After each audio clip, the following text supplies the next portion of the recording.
Can you turn the overhead lights off?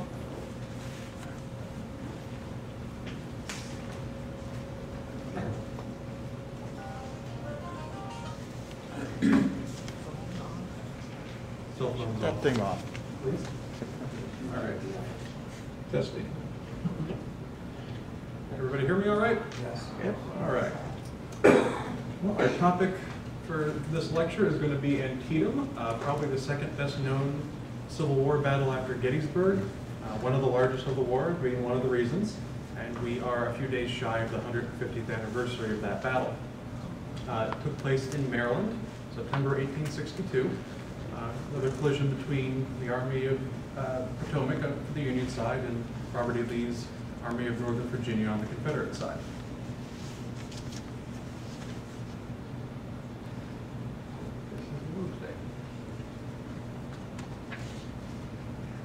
All right.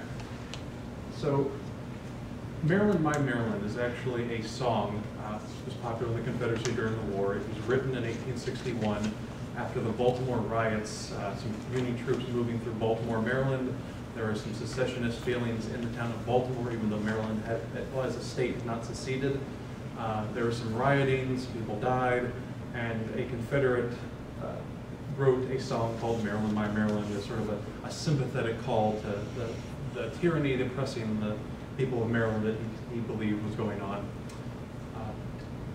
So Lee has this invasion of Maryland about to happen. At the same time, out in the West, you have a Confederate invasion of Kentucky. Kentucky was another border state. It had legal slavery before the war. It did not secede. Tried to initially even be neutral and not pick either side of the war, and that, of course, didn't work out. But after some setbacks, after Shiloh and so forth, there is a invasion of Kentucky by the Confederates out there, trying to persuade Kentucky to swing over to the Confederate side. And so this causes a bit of panic. Maybe the Confederates are resurgent. Army of Northern Virginia chooses this time to also invade Maryland. So you've got these two big invasions of the North on both sides, both the East and the West of the war. And this creates some panic in the North that maybe suddenly this war we thought was going in our favor is suddenly turned against us, and bad things are really going to happen. So Pope at this time is defeated at the Battle of Second Manassas. We talked about that during the summer. Beaten by Lee, has to flee back into Washington with his army. At this point, General McClellan had a failed campaign earlier in the year to take Richmond, coming from the east, from up the peninsula from Chesapeake Bay. His army is there. Another army that had been operating in North Carolina, taking some coastal positions there, has been moved up to reinforce them as well under General Burnside. All these troops are now in Washington, and how we're going to put them together and use them to fight Lee. So Pope is sent off to fight the Indians. He's been very discredited by his failed campaign, and this is going to give McClellan another chance. While Washington and the Union is trying to figure out how they're going to handle things, Lee decides it's his time to keep going, crosses the Potomac, invades Maryland. He's trying to keep the initiative. He's beaten McClellan outside Richmond. He's beaten Pope. All the momentum in Virginia is on his side. He's won this string of battles. Looks perhaps invincible. No reason to any move in any other direction. Any waiting on his part just loses that initiative and gives the Union a chance to come up with something that might work. You get someone off balance, whether it's a fight or in a war. You keep going at him. He also wants to get out of the South. It's the fall. Let the harvest in Virginia be harvested without any rampaging Union troops, without even his own troops needing it for sustenance. He can get in Maryland, take all their harvested crops, leave Virginia alone for a while, just get the people having a breather. Maybe he can swing Maryland into changing their minds. Maybe there'll be a Southern uprising in Maryland and it'll join the Confederacy. This would isolate Washington, D.C. Perhaps he'll just give some recruits from secessionist Marylanders who want to join his army and help fight for the South, even if the whole state doesn't go over. There are some difficulties in all of this. Logistics, always a problem in this war, especially for the Confederacy. He's a long end of his supply line from Richmond. He's got to try to live off the country. He doesn't have enough wagons. This causes a lot of difficulties keeping the troops fed. Another time in the war when, once again, the Confederacy is in desperate need of shoes for its soldiers. And Army of Northern Virginia during this campaign, once they cross into Maryland, for the next month is just absolutely hemorrhaging troops. You have deserters, you have stragglers. It's hot, it's been a long march. They've come all the way from Richmond just a short time earlier. Some of them are actually reluctant to invade the North. They've joined the Confederate Army, but they believe they're defending the Confederacy against invasion. They don't feel it's right for them to invade the North. A year later, when you go to Gettysburg, that issue isn't really there, but at this point in the war, it still was. Lee, at this point, has only been in command of the Army a few months. Not everybody sold that this guy's a genius. Before him, they had lots of limited fighting. Not a lot of people dying since Lee's been in charge. You had a whole bunch of battles, a lot of casualties. Maybe this Lee guy isn't so great yet. I'm not convinced of it. So you're losing a lot of troops, not necessarily permanent losses, but just bleeding off troops as you march this hot, dry area, bad shoes, not enough food. Lee would end up with about 35,000 men when he actually meets in battle at Antietam. He had quite a bit more than that when he was in Virginia. A month after Antietam, he'd be back to 70,000 men. So basically, he lost temporarily half his army for one reason or another. So much outnumbered, not even just overall, but you have brigades the size of regiments fighting. So the command structure is all still there, but everyone's reduced on what they can do. He gets into Maryland. He releases a proclamation to the citizens of Maryland, informing them he's not an invader, he's not a tyrant. He's trying to free them from tyranny from the North. Isn't going to harm them, so forth. Trying to soothe over any feelings in Maryland people who aren't necessarily favorable to the South. This invasion leads to a John Greenleaf Whittier poem called Barbara Fritchie, which is when Stonewall Jackson's troops marched through Frederick, Maryland. This 90-some-year-old woman allegedly, stands in the street waving the American flag in front of them, sort of taunting them about, Union pride and what's going on in the war. It's a fanciful story. There really was a Barbara Fritchie in Frederick, Maryland at this time. She was probably too sick to leave her house. Her house was a couple streets over from Stonewall Jackson's march. So the story, while lively and makes for a good poem, probably complete fiction.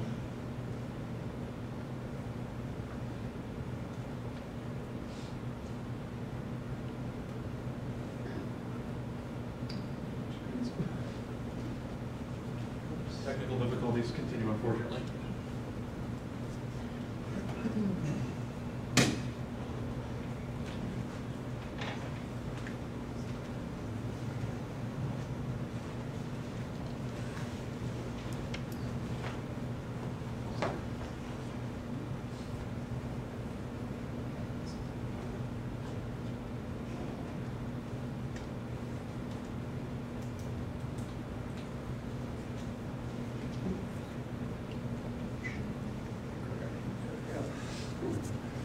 Peter is very slow. It's going about as fast as George McClellan's army marched.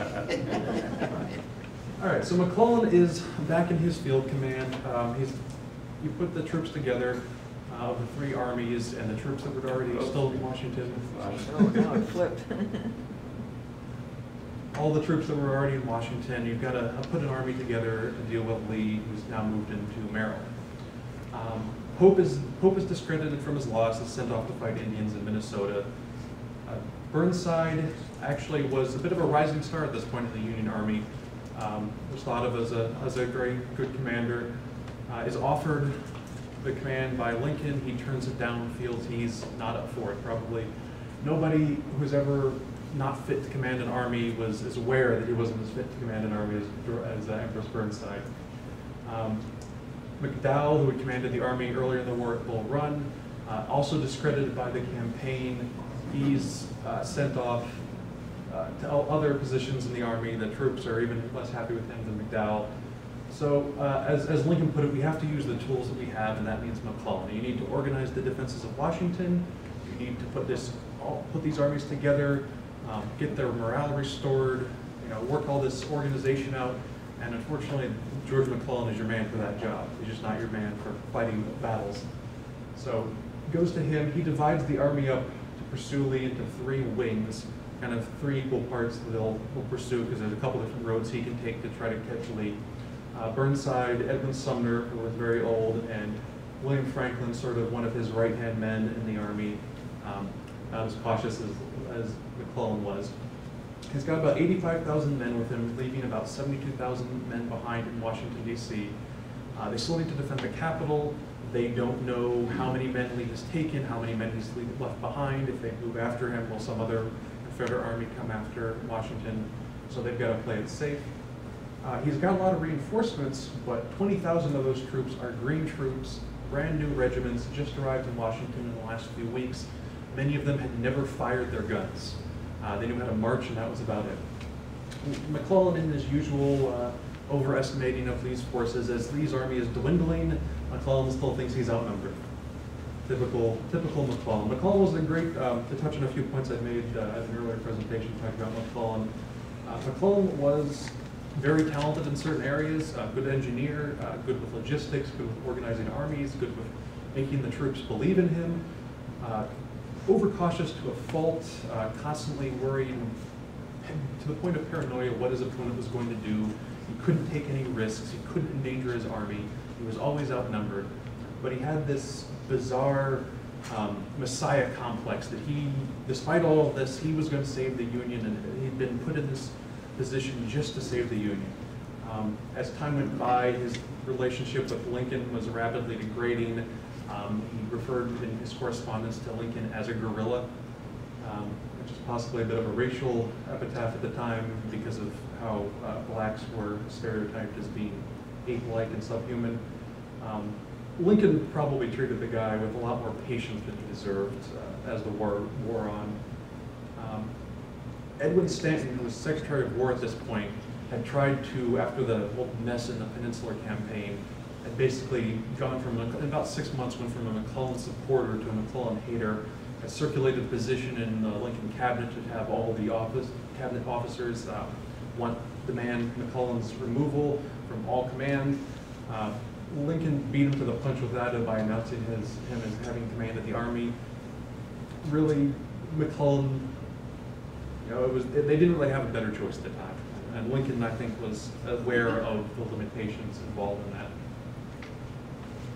So our screen catches up with us. We're going to be talking about what's famously called the Lost Order, Special Orders 191, which was Lee has moved into Maryland, and he wants to move west, farther into Maryland and eventually into Pennsylvania.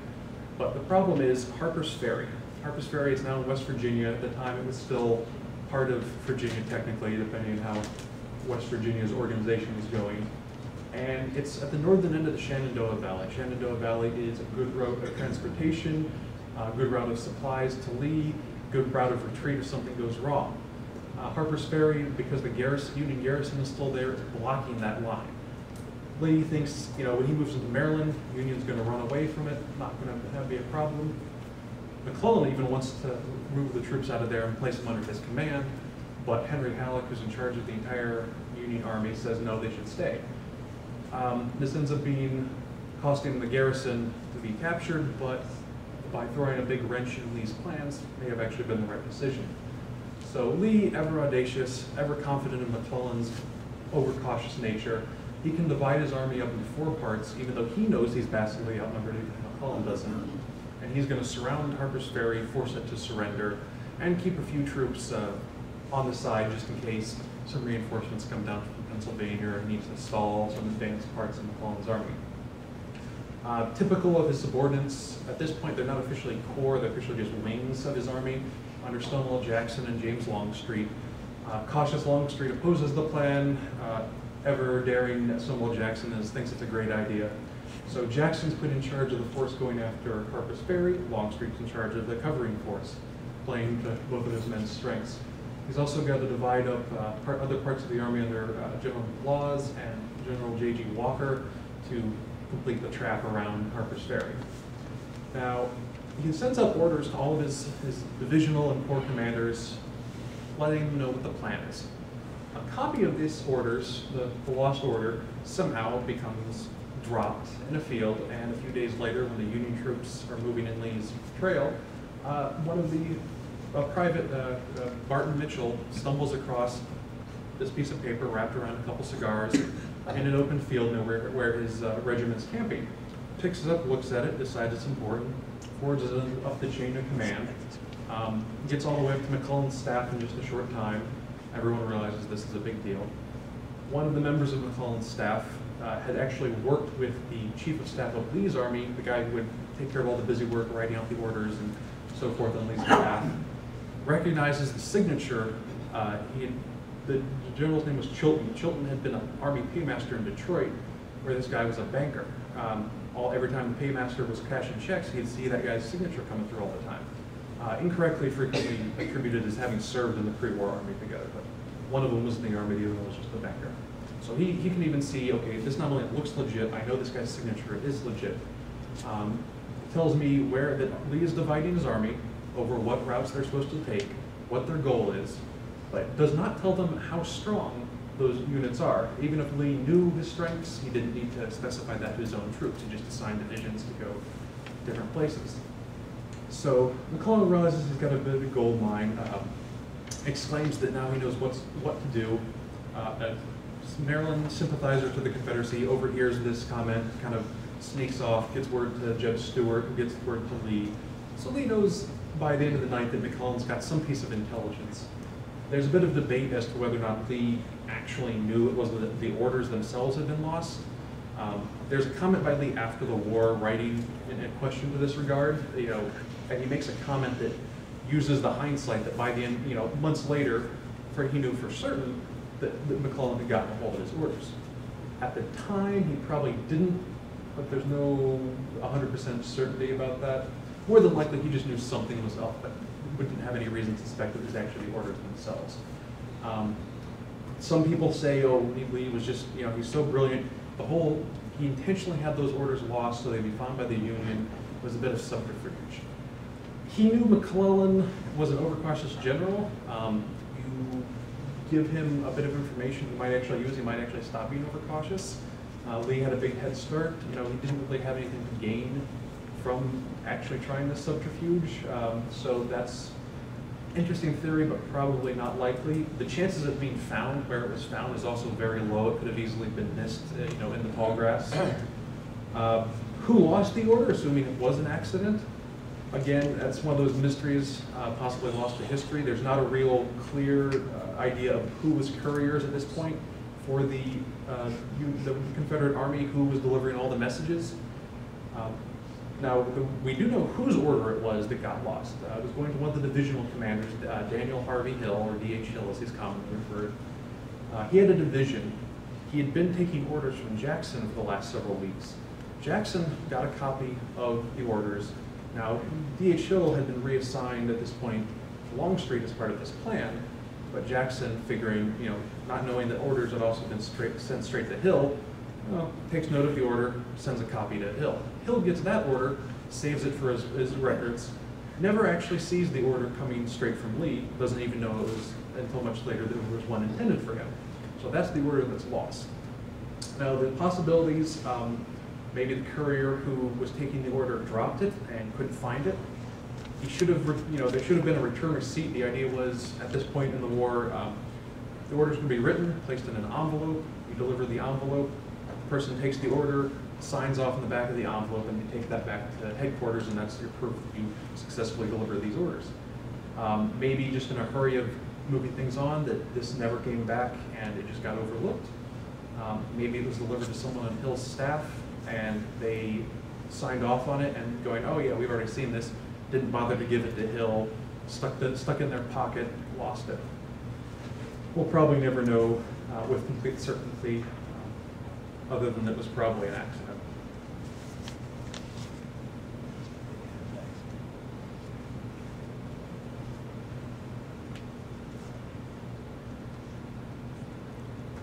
So McClellan is moving along after Lee.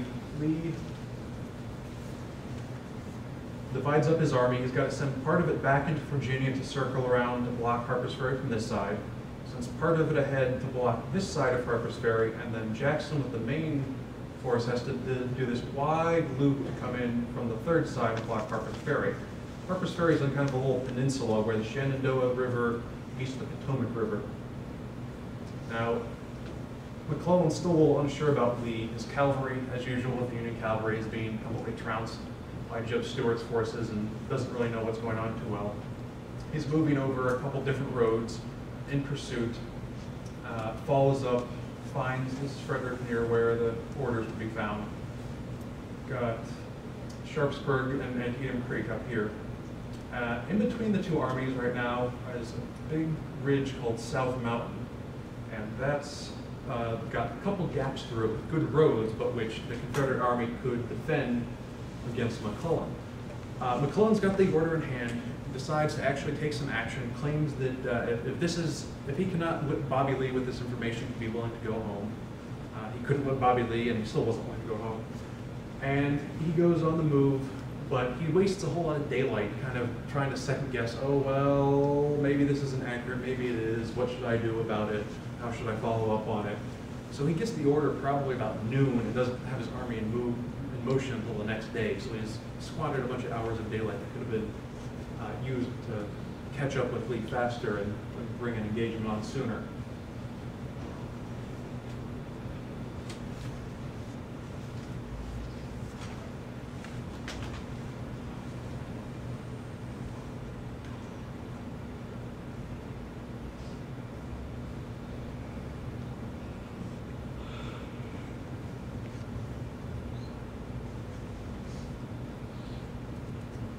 Notice there's a little. Mark, do you have handouts of these slides? I do not. Okay. So Lee moves in, surrounds Harper's Ferry. Harper's Ferry is a very low-lying peninsula down here where the town is. West of it is a fairly defensible ridge called Bolivar Heights, and then overlooking it on both sides of the river are Loudon Heights and Maryland Heights, which are really big mountains, even more impressive when you're actually standing down on Harper's Ferry looking up at them. They don't think that, they're not worried about Loudon Heights because they don't believe that you can really get up to the top much as they can up there. So they don't even try to defend that. They defend initially Maryland Heights, but the colonel in charge of the troops defending it gets shot in the face. His troops are brand new troops. They've never been in combat before. Understandably a little panicked. They think they're outnumbered. Their colonel's just had a gruesome injury and fatal wounding right in front of them. They end up running off the hill. So now they're able to besiege from the north. Jackson seals the trap from the other side, but they figure, okay, we can hold out a couple days. By that point, maybe the Union Army will come save us. Try to get out a message to McClellan to that effect, letting him know the situation. Things aren't looking good though. From the 12th to the 15th, they're surrounded. On the morning, during the night of the 15th, part of Jackson's force under AP Hill kind of sneaks up in the dark along the river, where the lower part of the ridge, and kind of flanks the whole Union line. And at that point, the Union Army decides to surrender Harper's Ferry. The general in command is a guy named Dixon Miles. He'd been at First Bull Run, where he'd been accused of drunkenness. His troops didn't have a whole lot of confidence in him. Finally decides that he's got no choice to surrender. Sends off, a courier to tell the Confederates they'll surrender. Between the time that he decides to surrender and the Confederates get the word, he gets fatally wounded by an artillery shell. Just to add injury to insult. It's the largest surrender of the war. 12,000 men for the Union. No, if nothing else, for the Union surrenders ever really came that close. Confederacy late in the war, of course, would have had some larger surrendering armies as the war ended. There's also a bunch of escaped slaves in town, which are kind of sent back into slavery because of the capture. This whole thing with Dixon Miles and whether or not his behavior was perhaps treacherous or cowardly, even though he's dead, they feel like investigating him afterwards. The head of the investigative board on this is General David Hunter, who had also been on the Fitz-John Porter court-martial trial I talked about a couple months ago, and would be in the Surratt trial in the movie The Conspirator. So you guys had more time in the courtroom, I think, than he did actually commanding armies. A nice photo here in a moment of what Harper's Ferry looks like. The Potomac River there is actually, it's very wide, except when it's flooding, which does happen quite a bit. It's actually, despite how wide it is, it's very rocky. It tends not to be too deep. A group of Union cavalry decided they didn't want to surrender. They made a breakout overnight, and as they're running off toward Pennsylvania to get away from the Confederates, managed to stumble across part of Longstreet's ammunition train and captured it.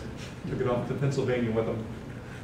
This is a nice view. This is going to be from Maryland Heights on the north bank of the river, overlooking Harper's Ferry. Harper's Ferry stretches off now, off to the right side here, but this low part here is what would have been during the war. There's an armory down here. The firehouse where John Brown had raided before the war was there. One of these railroad bridges actually dated from the war, which is one of the reasons the town was important, in addition to the armory.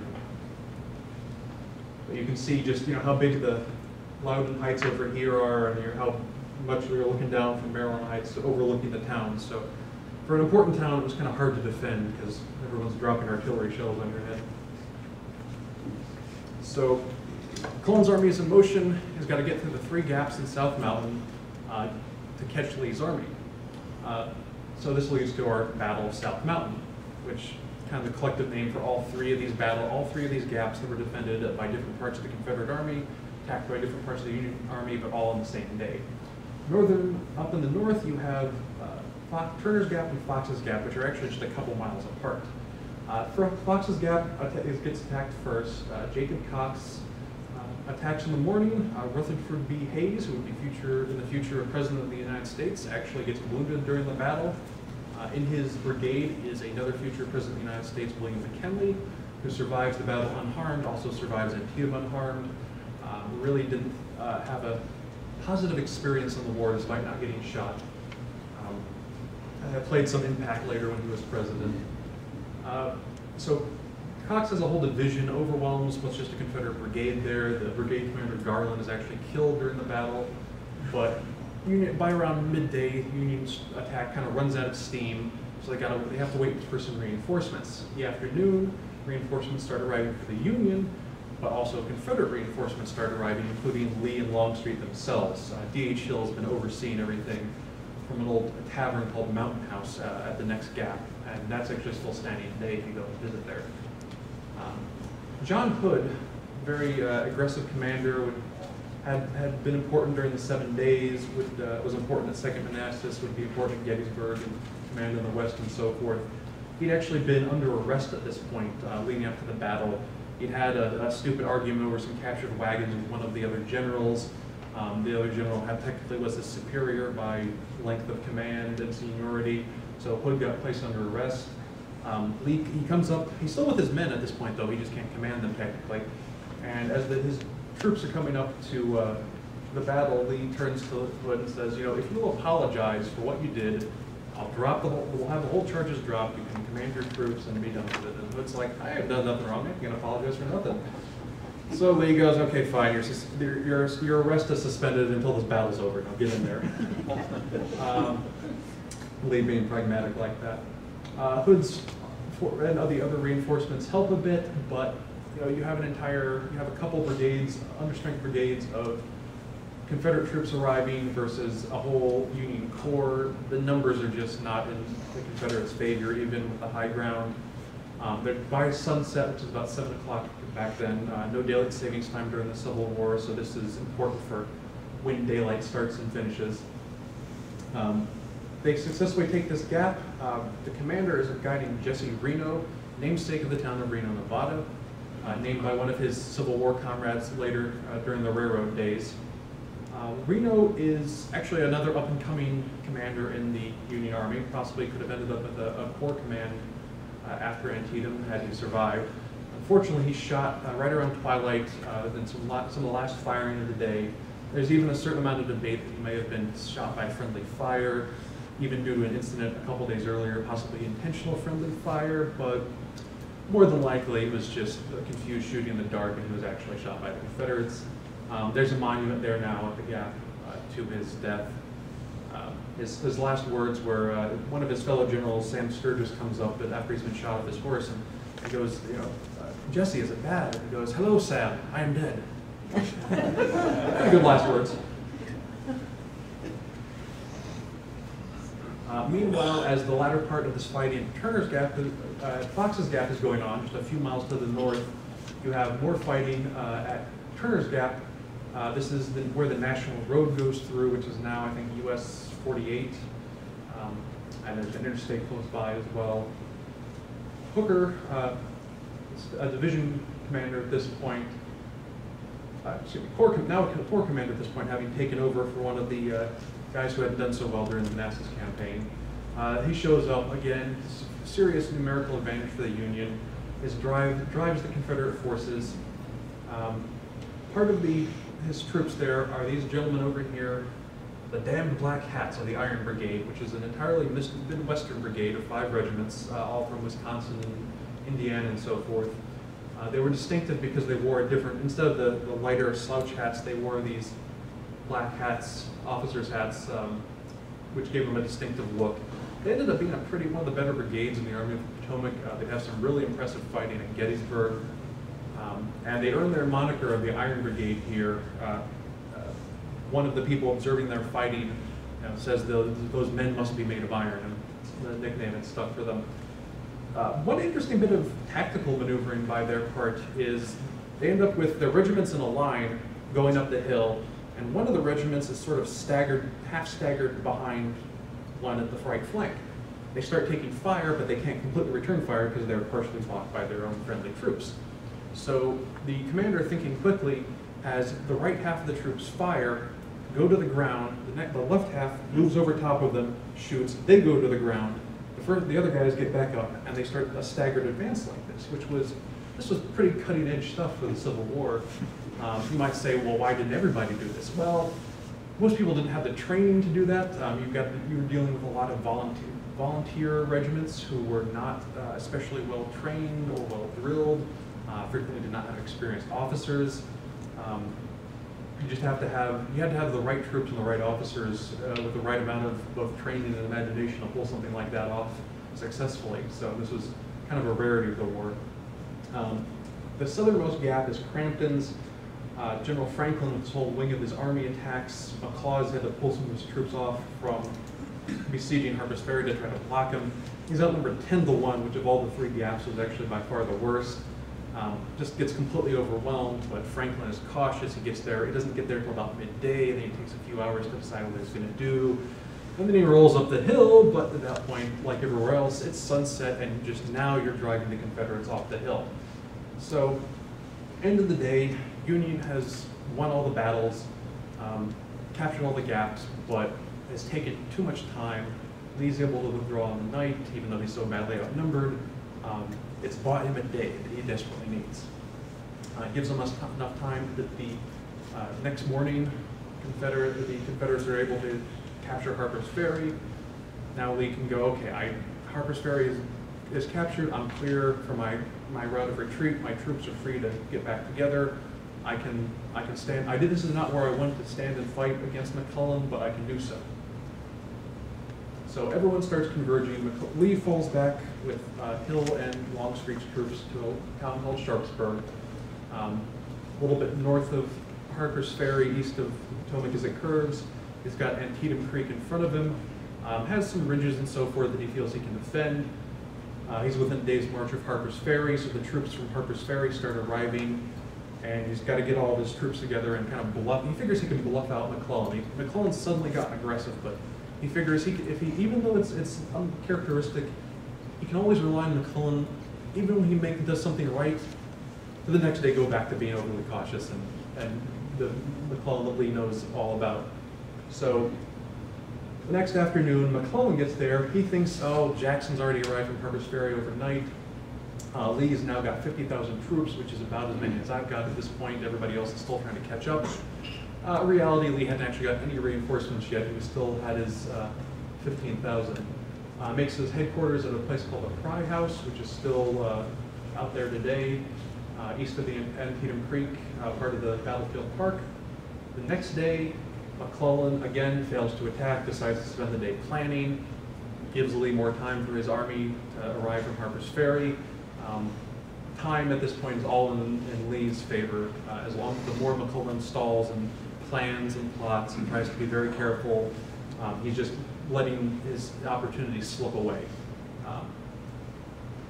Late in the afternoon on the 16th, he sends Hooker's Corps over Antietam Creek over the upper bridge. There's 3 bridges near Sharpsburg. You have the upper bridge, the middle bridge, which carry the Boonesboro Turnpike, and then the southern bridge, which is the Rohrbach Bridge, and later gets popularized as the Burnside Bridge, which we'll talk more about later. So you've got these 3 bridges across the creek. The creek isn't very deep, but it's got a fairly decent current. The banks are a little steep. Parts of the bottom are kind of rocky or muddy, and so it's not very fordable except for specific fords and the bridges. But sending those troops across in the afternoon, Lee goes, aha, he's going to attack me on this left side. He's tipped his hand. So at this point, Army of Northern Virginia, Lee, Longstreet, and Jackson, as I mentioned, besides all the basic troops, all the rank and file that they've been hemorrhaging off in deserters, losses of South Mountain, stragglers, so on and so forth. Some people will get back later in a large part. The command structure at this point in the battle is also a bit of a mess. George Pickett, Richard Ewell, Billy Mahone, all very good divisional commanders, all absent for various wounds from previous battles. You've got a lot of guys who are who had just taken over their brigade or their division, or had been there but were going to get relieved later in the year. 17 out of 39 division or brigade commanders, they're either dead from this battle, they get elsewhere because Lee decides that they're really bad at their job. They're only temporarily in command at this point because of the wounding or so forth, and they'll be back to a subordinate role later. So you've got not necessarily the finest day of command for the Confederate Army here. Now, if you're reading a book on this battle, it's a heck of a job to try to keep track of everybody involved with the commander, as I point out here. You have, this is just people at either the brigade, division, or corps level. We're not even getting into individual regiments. So you've got 3 guys named Anderson, 3 guys named Lee, 2 Jacksons, 3 Walkers, 3 Jones, 2 Hills. Out of all these people, the only one who's related to one another is Fitzhugh Lee, is Robert E. Lee's nephew. Everybody else here, this is Richard Anderson, be a pretty good commander, would actually end up taking over late in the war when Longstreet gets hurt, commanding a corps. This is D.H. Hill, who basically managed to antagonize everyone who he ever served under, even though he was a fairly good commander, just had a really rough personality to everyone, superiors and troops under him, so he got shuffled around in the war a lot. A very stern-faced gentleman is J.G. Walker, who would end up commanding a lot out west with a certain amount of success. S.D. Lee was commanding an artillery battalion at this point. Actually did a pretty good job as a battalion, artillery commander, both at this battle and a month earlier at 2nd Manassas, but we get sent out west to command infantry. A decent job out there. Of course, you've got Stonewall Jackson and a lesser unrelated Jackson. So reading a book on this, it definitely get kind of confusing. You also need a little sharp pretty much to keep track of everybody. So you've got the Army of the Potomac. McClellan has, as I mentioned earlier, had divided his army up into wings, left, right, center. Seems like a pretty good way to keep track of all these guys. Well, he gets to Antietam, and right before the battle, takes the whole thing and throws out the window. He decides Hooker's fought really well, so I'm going to take Hooker and put him off to lead the attack on my right flank. But Burnside, who was in charge of the right wing, I'm sending him off to the left. I've taken away one of his only 2 corps, so now his wing command is kind of redundant with the corps that's under him, who was previously commanded by Reno, who's now dead, so it's delegated to one of his commanders. So you've got a mess there. The center is Sumner, but Sumner is very old, and McClellan really hates him. So he doesn't want him to be in charge of anything, so he's shuffling around his commands, and it just created confusion.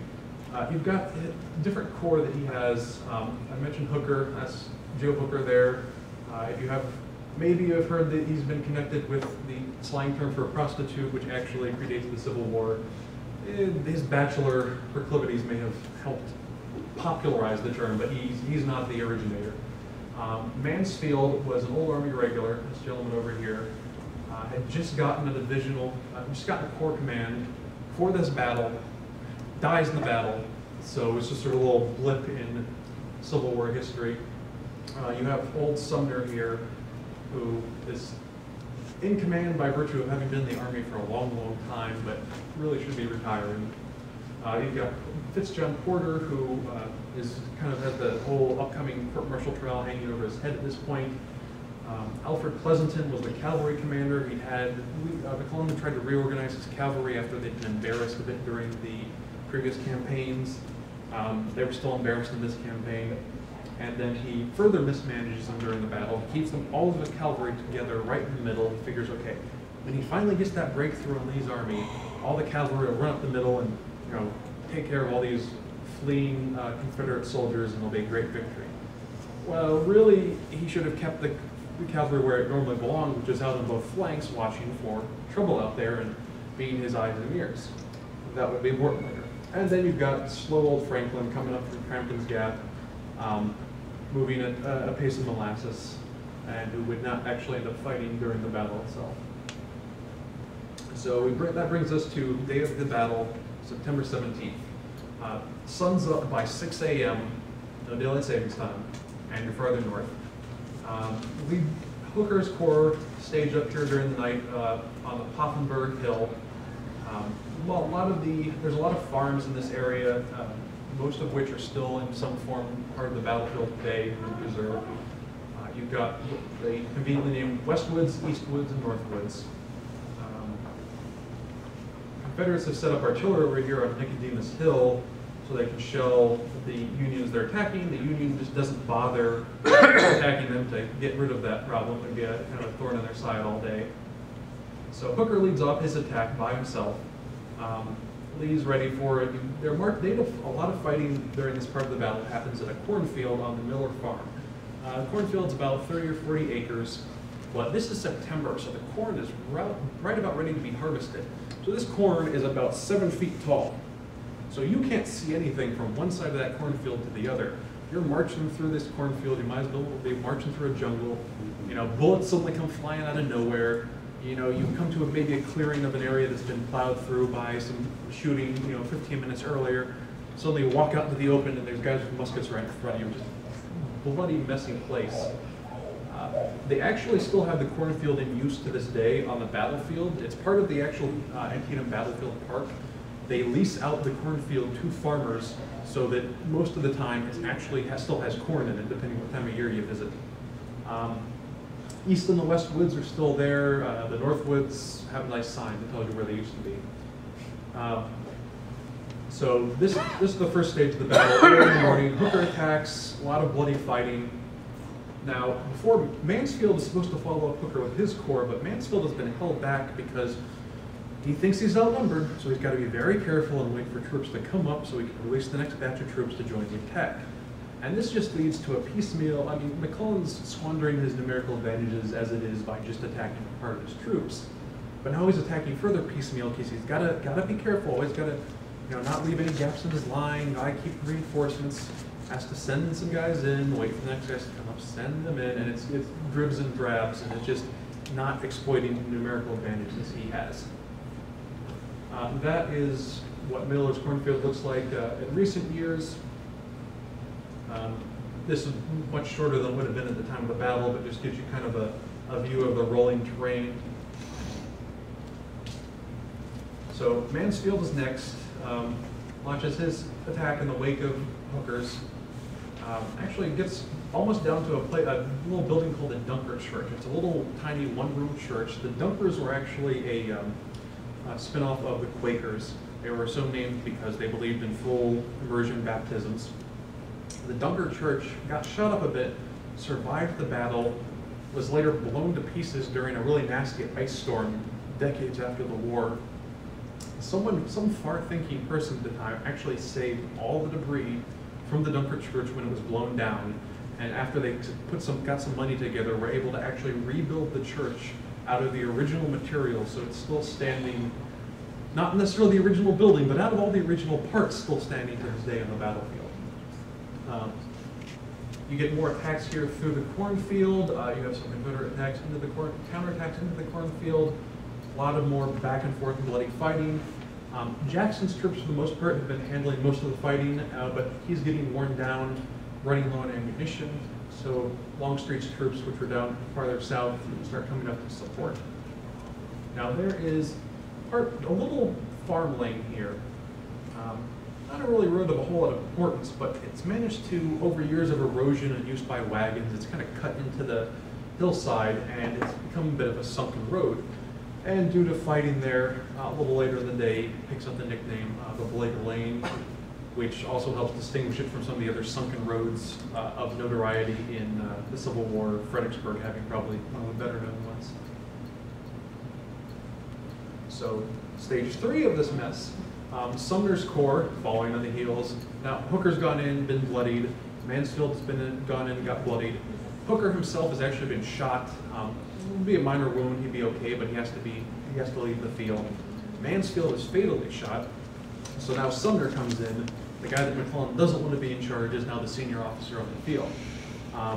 Part of the force he's leading kind of takes a wrong turn, gets flanked by the Confederates, badly shot up. Sumner has a small meltdown over the whole thing, panics a lot. So now you have the senior guy. Not only does McClellan not want him in charge, he's basically useless because he's basically panicked about what's going on, losing his head and not keeping cool. So just further making it a mess. At this point, this is probably about 9 o'clock in the morning after you've had about 3 hours of fighting, and some of the troops from Sumner break off and start attacking the Bloody Lane. They don't really realize what they're getting into because there's a ridge right in front, maybe 100, 200 yards in front of the Bloody Lane, where you march. The ridge is actually higher than the one that the road is on. So you march over this hill and you suddenly go, oh dear, walking into a bit of a problem. And then backed up behind the Dunker Church and the Bloody Lane is a ridge that the Confederates have artillery posted on, just to make this even more of a problem. This is a painting called Artillery Hill. This is near the center of depicted from near the center of the battlefield. That's the Dunker Church over there. We've got the lines of Union troops attacking and all the Confederate cannons up here. The nickname of Artillery Hill was actually Stephen Dill Lee's, S.D. Lee. He being in charge of the Confederate artillery at this part of the battle, it was the nickname he gave to the situation.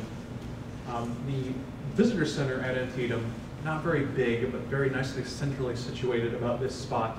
If you walk outside the visitor center to the ridge it's on, and you just look around, and you can see probably 80% of the battlefield right there. It's quite well positioned. Not anywhere near as impressive as the visitor center at Gettysburg, but very well positioned. This is the then and now of the Dunker Church that I mentioned. This is right after the battle. These are both Union and Confederate dead. That's the church in the background and how it looks today. One of the monuments there. This photo is actually a Matthew Brady photo, and Antietam was the first time that dead soldiers were actually photographed in America on the battlefield. Brady got his camera equipment down there, and being that it was in the north, not the south, and the north ended up at the battlefield afterwards, he was able to get out there, set up his camera, and have these photos for the first time. And he had many photos of Union Confederate dead later in the war as well. And this is the Bloody Lane. This is right after the battle. We just had so many dead Confederates in the trench that it made. This is what it looks like today. You've got a tower down, observation tower down there, being that the park is built. That's actually, just to give you some perspective, that's me from a couple years ago when I visited the battlefield. I'm 6'3". You can kind of see that basically my head is above the height of the top of the sunken road. So that's a pretty impressive trench. One of the more notable, just even though this was a very good defensive work, the fact that the Union was attacking such sheer numbers, number one. Number two, because the ridge they're going over as they approach this is higher up, so they can fire down a little bit into the trench. There was actually, and as this photo suggests, there was quite a lot of Confederate casualties there. It was a bloodbath for both sides. One of the commanders there was a Confederate by the name of John Gordon. Gordon was shot 5 times, somehow managed to survive. The last shot actually caught him in the face. He falls over face forward, lands face down in his hat. And because he'd been shot in the face, he's bleeding into his cap, and it said afterwards he would have drowned in his own blood if there wasn't a bullet hole through his hat to drain the blood out. Somehow this guy not only survives 5 bullet wounds in one battle in the Civil War, but goes on to be governor of Georgia afterwards. Can't vote against a guy who's unkillable. So all the fighting up in the north part of the battlefield has been raging on all morning up through midday. It's died out at this point. Basically, the Union sent in 3 corps. They burned them all up in different ways. McClellan's not willing to send any more in. And we turn to the south part of the battlefield. They're not attacking the center. There's another bridge there, but got to hold those guys in reserve just in case. To the south. Now, Burnside, he's in this, as I mentioned, he's in this messed up command structure where he's got one subordinate directly under him, so he's just kind of funneling messages through without some clear command. He feels kind of off-put because he always thought McClellan was his buddy and been friends with the guy before the war, and suddenly he kind of, jerks his subordinate out from under him, and he's like, what did I do? What have I done to cause such offense? To complicate the matters, McClellan was a micromanager a lot of times, and part of his micromanaging here is he sends his own engineers down there, finds a ford below the bridge, and he says, okay, you guys, you're going to use this ford in the morning to attack the Confederates. And Burnside's like, okay, fine. So next morning, gets all his troops up in the morning, here's battle fighting at the other end of the battlefield, waiting, finally gets an order at 7 o'clock from McClellan, okay, get your troops ready. Gets his troops ready. About 8 o'clock, battle had been going on the other side of the battlefield for 2 hours, waiting. Finally, 10 o'clock, a huge chunk of the battle at the north side of the battlefield already happened. Finally gets a note from Lee, okay, now you should attack. So he goes, okay, well, I can't really charge this right over the bridge in front of us because this bridge, you can't really see it too well in this photo, but you can stand about 4 people wide on that bridge. That's it. The creek here is not really fordable. The banks here are a little steep, decent current. The bottom's not really good for crossing. You could cross it, but it's not really recommended. And this photo doesn't really do justice. This one does a little better justice right here after the battle. This is a modern day shot from when I visited 2009. There's a good 100 or 200 foot high hill right in front of you, very steep, very imposing, and it was defended by Confederate troops. So Burnside says, okay, McClellan's told us where this wonderful ford is right down the stream. Goes down there, ford's not usable. The bottom, it's a shallow part, but the bottom is not good to get across. So now his troops have to search, try to find a place they can actually get across. While all that's going on, he's like, okay, I'll try to storm the bridge anyway. Probably a bad idea, but we need to do this. Couple attacks get repulsed. Finally, the story goes that one of the Irish brigades was promised a whole barrel of whiskey if they could take the bridge, which helped motivate them to get across. So finally, Burnside's troops get across the bridge, finally find the right fords, get across those, drive off the badly outnumbered Confederates that have been holding them off. Burnside was basically thrown under the proverbial bus by McClellan after the battle for screwing things up. His later poor performance at places like Fredericksburg has certainly got him a lot of infamy as a Civil War general. Burnside certainly could have done a better job. He probably did let his hurt feelings impact his performance a little bit, but he didn't, all things considered, he was following orders about when to attack and when to try to attack, and had gotten bad information. So not by no means a grade A job by his part, but not as bad as sometimes it seemed. History has been a little more kind to Burnside's performance here in recent decades, not blaming him as much as he was 100 years ago. So Burnside makes his breakthrough, but there's one more Confederate force that hasn't been committed to the battle yet, and that's this gentleman here, A.P. Hill, in what he called his battle shirt, his bright red shirt that he would put on, and then every time he put it on, his troops were like, oh, well, battle's coming, we know it. Despite the bright red shirt, he didn't manage to make him too much of a target. He would die late in the war around Petersburg. He was a pretty good commander, later corps commander after Jackson's death. His health was in and out of decline during the war, and at times he'd have to temporarily give up command because mostly during flare-ups, probably from STDs he picked up during indiscretions while at West Point. His division had been part of the force besieging Harper's Ferry. After Harper's Ferry surrendered, they stayed behind to parole all the Union troops. You've got a lot of paperwork to fill out. All these guys sign off that they're not going to fight until properly exchanged and so forth. So day of the battle, everybody else is up there. All the troops are basically fought out. Burnside has made his attack, he's got across the bridge, gets everyone organized, heading right towards Sharpsburg with nothing to stop him, until in the middle of the afternoon, A.P. Hill's division slams into his flank, a flank that could have possibly been scouted to know this was coming if only all the cavalry wasn't in the middle of the battlefield waiting for the breakthrough that was never coming. So Burnside here with his famous chops that give us the side. Hooker didn't give us hookers, but Burnside did really give us sideburns. So you've got Burnside's troops, Sharpsburg ever so close, cutting off Lee's army ever so close, but instead tumbling back to the river. And that basically was the last of the fighting in this battle. During the battle, Clara Barton, fairly well-known historical figure, went on to found the Red Cross after the war, the American Red Cross, the International Red Cross having been actually founded earlier. She showed up, she served as a nurse completely by her own volunteering during the war, showed up at the battlefield late in the morning, tried to provide what help she could to the wounded, help as much as she could. This is a monument to her on the north part of the battlefield where she was tending to wounded. There's a famous story, probably true, that one of the men she was tending to, he's on the ground, he's been shot. She leans over to give him a canteen of water, and as she's doing so, a bullet goes through the sleeve of her dress, misses her, but kills the guy she's helping. She still had to have nerves of steel because she kept helping people through the battle after that happened, and several more battles as the war went on. So, famous figure with a tie to the battle a lot of people are familiar with. So, end of this bloodiest day in American history. You have maybe 38,000 Confederate troops actually involved. McClellan's army is 75,000, but only about 50,000 actually get into the fight, and the rest he's held back out of fear that, oh, McClellan, Lee's blocked all of my attacks. He must have so many more troops than I have to make sure he doesn't attack me. You know, seeing all that the dangers that weren't there. You have in total about 12,000 Union casualties, about 10,000 Confederate. So pretty much a tactical draw.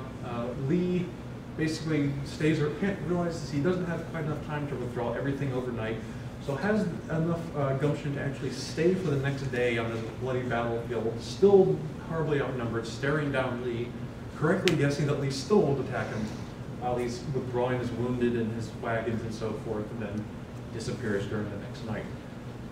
Despite these, 25,000 troops, probably a little more than that with reinforcements that had been showing up, McClellan does not attack the next day. He's got all these fresh troops. Pretty much everybody in the Confederate Army who could fight had fought. But McClellan cannot be solely faulted for that because it was not only was it completely not in his nature to take a risk like that, using up his fresh troops. Basically, all the commanders in his army were pretty much dispirited by what had gone on the previous day. None of them thought it was a good idea really to attack either. It's very apparent in retrospect that it would have been a good idea, but at the time, everyone's basically just kind of demoralized or wounded. You had several of your generals lost, either fatally or just wounded.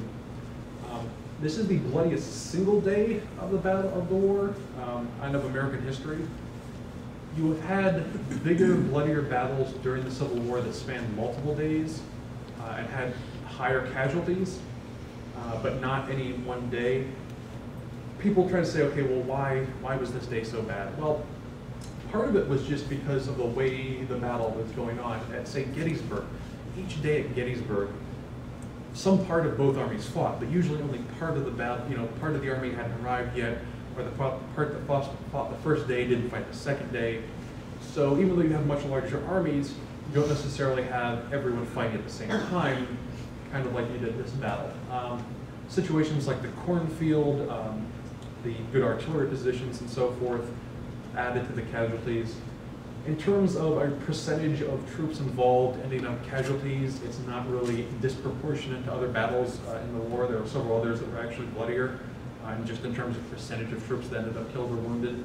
So the fact that it all happened in one day and they fought basically from sunup to sundown kind of creates a slightly false perception about what it was like.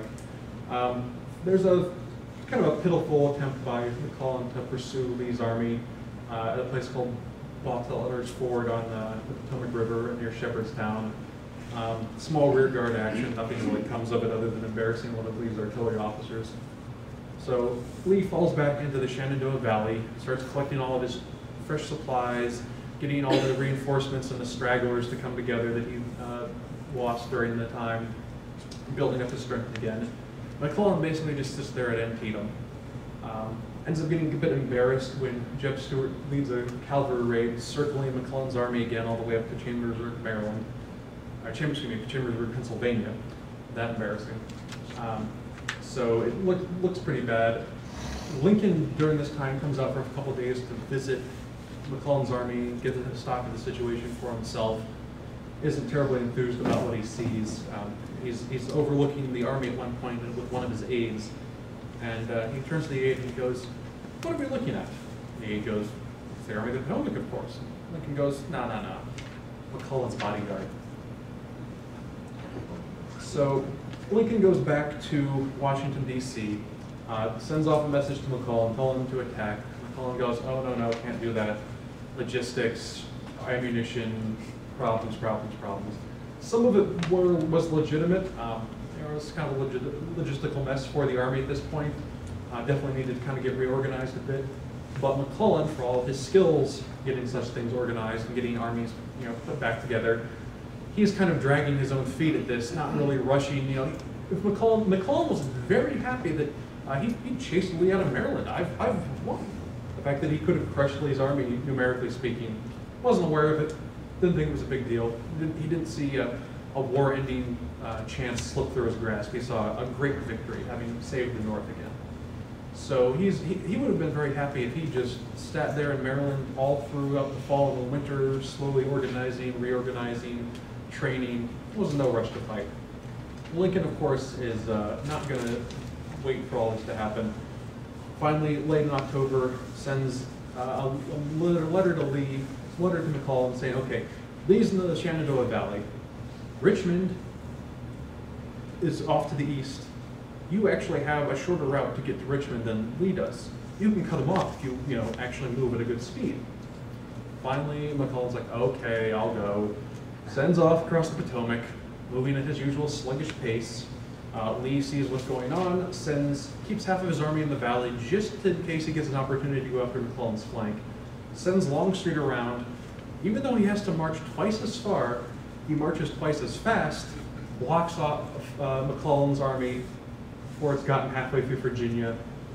Lincoln, hearing this, just says, "Okay, I've had enough of this. McClellan, you're relieved. Burnside, you're in charge whether you want to be or not."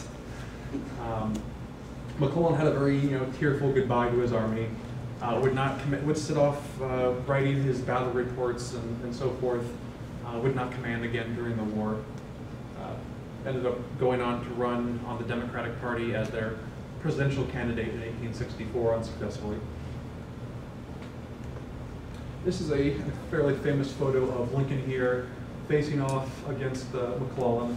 These are a variety of generals and staff officers in the Union Army, and a lot of people on McClellan's staff. I believe that's Fitzjohn Porter there. I don't know if anybody recognizes this slouching, cocky gentleman here in the background. No. Custer. Custer was actually the cavalry representative on McClellan's staff. So that's how he gets into the background here. He actually served in the Army of the Potomac, or with Sheridan later in the Valley, fairly well during the war. Rash, but not a career you necessarily would think would lead to such a mess with the Indians later on. So all of this leads to a little thing called the Emancipation Proclamation, which is one of the other reasons besides its size that Antietam is well known. Lincoln had actually come up with the Emancipation Proclamation during the summer and had showed it to his cabinet. It was predominantly the idea of Henry Seward to hold off on, his Secretary of State to hold off on announcing it and until there was a Union victory. So it didn't seem like something was necessarily done as desperation. Now, what this Emancipation Proclamation did is it said every slave who is in an area in rebellion against the United States government is free on January 1st. Of course, This only applied to the areas in the rebellion, which meant that the only slaves it freed were the ones that they couldn't enforce the freedom for. It was purely political in its means to sort of galvanize both Union war efforts, make the South look worse, and steer away foreign nations, particularly Britain, from possibly getting involved.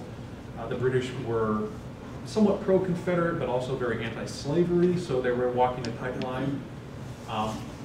This was probably the point in the war, if they could have ever gotten recognition by the British, the Confederacy came closest to it. Even if they'd won somehow a significant battle at Antietam, or more likely if, let's say, the Lost Order had not been lost and Lee gets the battle he wants against on ground of his choosing in Maryland. Even if he'd won there, while the ambassadors to the United States and the Confederacy very much wanted recognition for the Confederacy, the actual British public was fairly strongly divided, and the British Parliament was fairly divided, so it's not necessarily a sure thing that it would have happened. As it was, the loss at Antietam, the loss out in the Kentucky invasion, and then the Emancipation Proclamation, it all kind of nixed what momentum that they had going for them. There was kind of a mixed reaction in the North. McClellan, of course, was deeply offended by the whole thing, wanted to write a letter to Lincoln telling him this was going to cause the disintegration of the army, that they wouldn't fight to free blacks. He was dissuaded from saying this letter. The army, you know, a lot of people necessarily didn't agree with it, but I think there was a combination of enough people who did agree with it, and enough people who simply, if they didn't agree with it, felt that even though they didn't agree with it, it was the decision of their president, and they were, their duty came to, as people in the army, their duty was to obey what the president said to do, and so even if they didn't personally like it, they'd accept it. Probably, had this been issued earlier in the war, it would have met a much worse reaction. At this point, you have a lot of Union troops who have been in the South for the first time. They've been in Virginia in the Peninsular Campaign, the Manassas Campaign, out in the West in Tennessee and Missouri and so forth. They, for the first time, a lot of these soldiers have actually, they've heard of slaves, they've heard of slavery, but now in these first 2 years of the war, they've actually seen slaves, they've seen plantations. Their opinion of slavery has changed a little bit. It makes a lot of them a little more accepting to the idea that this war is going to end slavery. So it starts to change the makeup of the war, leading to things like actual black soldiers having regiments in the war. Excuse me a minute. Did you identify those people in that? Seward, that's Lincoln, of course. That is Gideon Wells, Secretary of the Navy. That's Edwin Stanton, Secretary of War. That's Seward, who was Secretary of State.